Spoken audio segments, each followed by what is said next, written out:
So the Sunday games have come to a conclusion, and we are going to focus intently on the games that were rather important in today's fixtures, and that is Liverpool versus Nottingham Forest, or rather Nottingham Forest versus Liverpool, because Nottingham Forest were the hosts and Liverpool were the visitors. Liverpool managed to win that game later on through a McAllister goal. And the second one, of course, was Tottenham Hotspur, versus Arsenal, which Arsenal won that game very comfortably 4-1. So we shall start with the Liverpool one. And I must say that with the Liverpool game, it was rather demoralizing. It was a trash game from Liverpool's perspective. You look at how it was hard for them to do anything. The slot ball is boring. That's what I'll say. It's very mundane.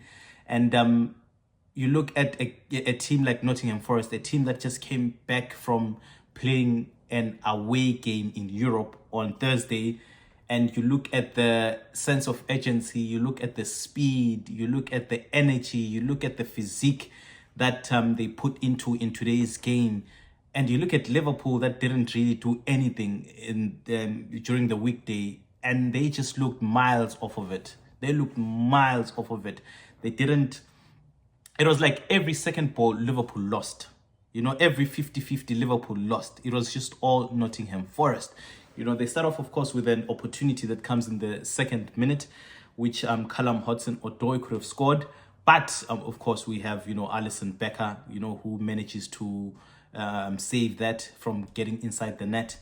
Then, of course, in the 38th minute as well, we still have another chance that Nottingham Forest could have used. In fact, they could have scored that one, but there was Virgil van Dijk who also managed to intercept it. So when you look at the first half, you realize just how much opportunities this Nottingham Forest side had. But unfortunately, of course, Liverpool had just so many individual brilliances. That obviously came from Alisson Becker with the save. That also came back from Virgil van Dijk with the interception. Then on the Liverpool side, of course, positively, that is, we also get a goal later on in the 96th minute through a McAllister. So everything that you look at here it was just individual brilliance. This is what saved Slot from getting so much stick, because, his ball, there was nothing there. There was nothing there. He was just second fiddle the entire game. And you look at these Nottingham Forest with what they put in today's game, this should really, break them. This should really break them. And above all, I feel like maybe they are lacking some sort of confidence when it comes to the final third. They can get goals. They can get goals because of the many chances that they create. But for some weird reason, they're just too slow to think. They're just too slow to quickly make something out of nothing. And this is a game that they could have actually went on to win in the first half. Because with the two chances that they had they been able to score that, I don't see Liverpool coming back from that. I do not see Liverpool coming back from that, because you could see even in the game, Liverpool couldn't really create any clear-cut chances. Everything they just did was it was not enough. And you look at Iketika, this is a player that was destined for stardom, in the past few weeks. And you look at him right now, he looks like a total shadow of his former self. He just does not seem to be doing anything right at the minute. He holds the ball for far too long. He doesn't make those passes that he should be when players are open. Like, for one instance, I saw it when Salah was open. He could have passed him the ball, but for some weird reason, he held on to the ball for far too long. And when he releases the ball, now it's either he passes back because he held on for it for too long. Now everybody has closed all the options that were there, so now he passes the ball back, and that's something that he's gonna need to work on, because right now he doesn't really deserve to be in the starting 11. He does not deserve to be in the starting 11. And this is where, Isak has to come in. This is an opportunity for him, because Iketika is really not himself lately. So if Iketika comes back and he takes the bull by the horn and, makes those chances and scores from them, then Iketika might just go on to be a bench warmer, just like how it was originally planned. Because lest we forget, Iketika was always going to be a backup striker to Isak, right? But because of how he had been playing, and obviously the injuries of Isak, that's why now he was the number one. But now he's the number one, and he's not himself lately. It's been at least 3 or 4 games that I've looked at him and I've been like, this doesn't work. You know, you look at players like Cody Gakpo as well. He only had one good chance in today's game. Only one good chance. Apart from that, he was a no-show. He was just like Salah. Even in the first half, it starts off in the first half, in fact, with Salah. He was just not included in the game whatsoever. I could literally count the amount of times he held the ball, probably 4 or 5. And in those 4 or 5 times he had the ball, he was ineffective. There was nothing that he was doing there, you know. And I gotta say that Slot did the right thing to bring in Gomoha. You know, because when Gomoha came, you could see with the the first 15 minutes, right? That 15 minutes that he had, he did so much. You know, he held the ball, he ran to them, and the young boy is fearless. And this is something that we want, and this is something that Salah doesn't have any longer. You know, he doesn't have that thing anymore, because most of the time, whenever he tries to beat a player, it's difficult. He's not winning those one-on-ones anymore. And this is what, has made him revered. This is what has made him this, giant, monumental player that he is for Liverpool.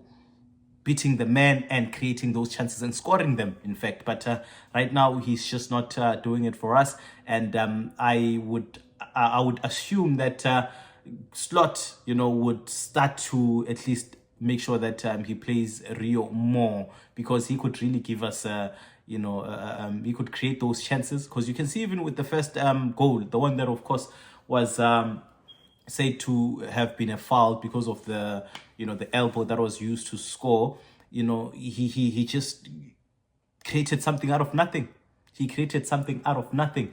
Then that's when Iketike, gets a chance. But I must say that Iketike's headers also they're never really doing anything major. He needs to work on his heading game, man. It's terrible.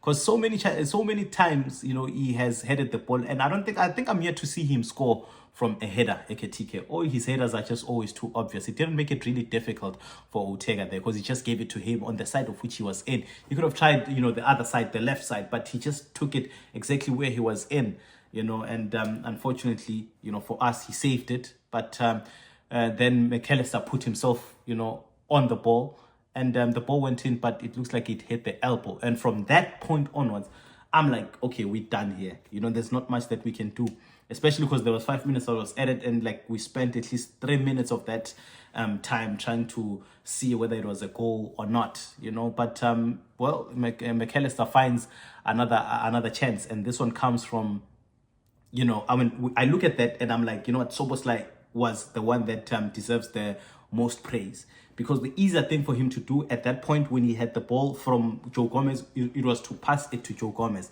and hope that Joe Gomez will cross it inside the box and get our man.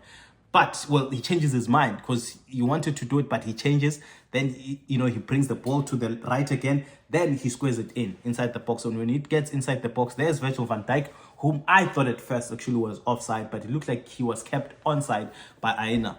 So he heads it. And I think it was Murillo who kicks it from getting inside the net, but as he kicks it, he passes it to McAllister, and McAllister just finds it home. And just like that, in 4 minutes, the man that had scored the first time goes on to score again the second time. And that's what we wanted, that is what we wanted. And I must say that we were saved. We were saved. We were terrible in today's game. Very, very, very terrible. There's not really much that we can talk about. And this shows that I don't know, Slot is just not the man for us, man. Slot is not the man for us. His way of play is just underwhelming. We are used to the Klopp way, the Klopp way, where it doesn't matter who we come up against. We are just going to play our game. We are going to play our game. With Slot's ball, it looks like you give the other team a chance to play their game.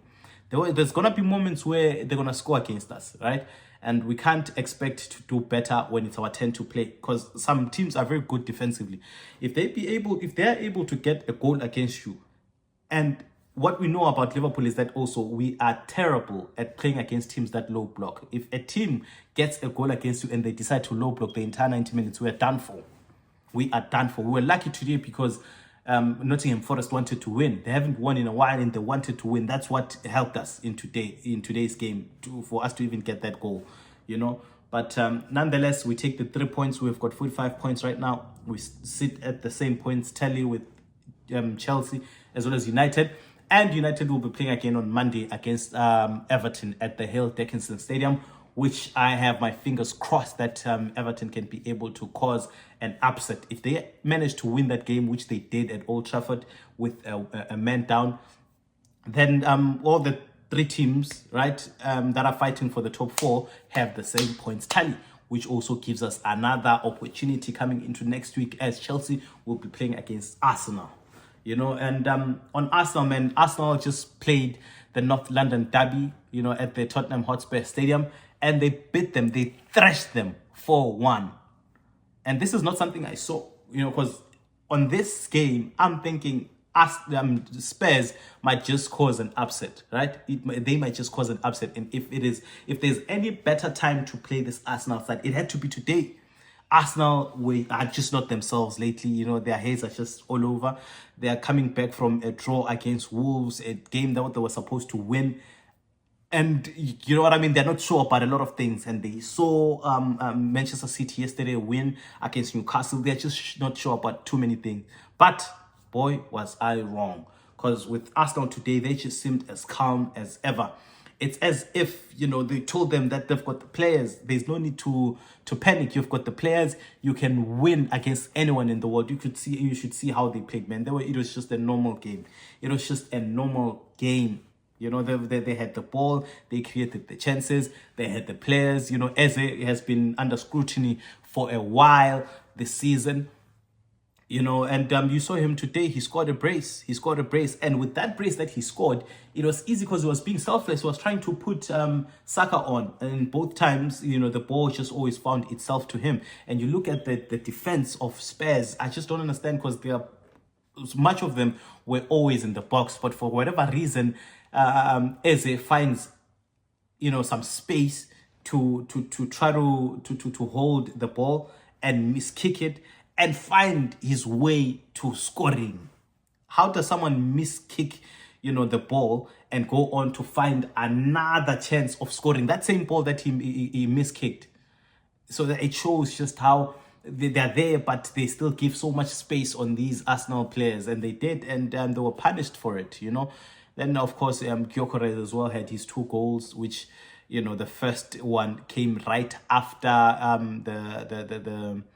the first half, right after the first half, 2 minutes into the second half. What a beautiful goal there was. But like I'm saying, these Spurs players just gave Arsenal so much space. They gave them so much space, and then they're not supposed to. They're supposed to be breathing down their neck. It's supposed to be, you close them down. Don't give them that opportunity to do that. And they have, and unfortunately, they've suffered very tremendously for them. And right now, it looks like Spurs are just not safe, man. They might just find themselves being relegated. Honestly, they might be going to the championship because what we are seeing there right now, it is just not good enough. It is not good enough. They're going to need to work hard, if they are to find themselves in the Premier League. And I must say that you look at the way they're just in so much trouble. This is the same thing that's happening to Crystal Palace. You look at how they're dealing with this Oliver, Glasner situation. Even the fans are calling him to leave their club and everything. And, he gave a press conference, I believe, or it was a post-match conference where he also added on how the fans are reacting to him, telling them they need to be humble. That is actually very true. They need to be humble. That's the same thing that happened with Spurs. Pochettino came there and he made them who they are. He made them a top 4 club. He went to Champions League finals. He was fighting for everything, right? And at one point when things weren't going well and they started dwindling, they forgot who put them there. They forgot who gave them that pride. And they wanted him sacked. They sacked him. Look at Spurs post Pochettino. They've had over 5 or 6 managers, and none of them have been able to help Spurs become who Pochettino made them to be, or who Pochettino made them believe they can be. Now they want him back. So that's the thing with fans. Fans just need to be humble. They need to know who put them where. Yeah, same thing with Liverpool too. When Klopp had some rough patches, there were so many people that called for his head. And these are the same people that only celebrated 2 trophies before Klopp came. That was in 2005, of course, the Champions League, then the League Cup in 2011, right? And then Klopp came and he started, he started winning games left, right, and center. He was taking them to European finals. He was taking them to domestic finals. And when there was a year where he wasn't performing, they called for his head. You'd hear someone saying, "I never liked this bloke. What are you talking about?" Such is the mindset of fans. They forget quickly. They get so quickly addicted to winning that they forget themselves. But shout out to Arsenal, man, for managing to keep a clear head and finding a win. Right now, their next game again will be against Chelsea, which I think is the right time to play against, because Chelsea right now are just really not themselves. And they've played Chelsea. They know how Chelsea plays, And I'm thinking they can, if they hold their own, they can really find themselves having the 3 points, And if they manage to beat Chelsea as well, the next coming fixtures that come, I don't think they'll really be too problematic. Arsenal know how to play. Although I still have a problem with their players, like the Gabriels of this world. A strong, formidable centre back like him shouldn't be falling how he did. But at the end of the day, he was pushed, so he had to make much of it, And you can't really fault him for that. He saw an opportunity and he used it. But, it is kind of, not fair if you think of it in that way, because that guy is strong. You know what I mean? He can't really be falling like that. He can't be falling like that, but he did. And at the end of the day, this is football. It has its own tricks, and he used that to the advantage of his club. And they managed to win that game 4-1. Thank you guys for watching until thus far. Please don't forget to like and subscribe, and also share in your comments. Bye-bye.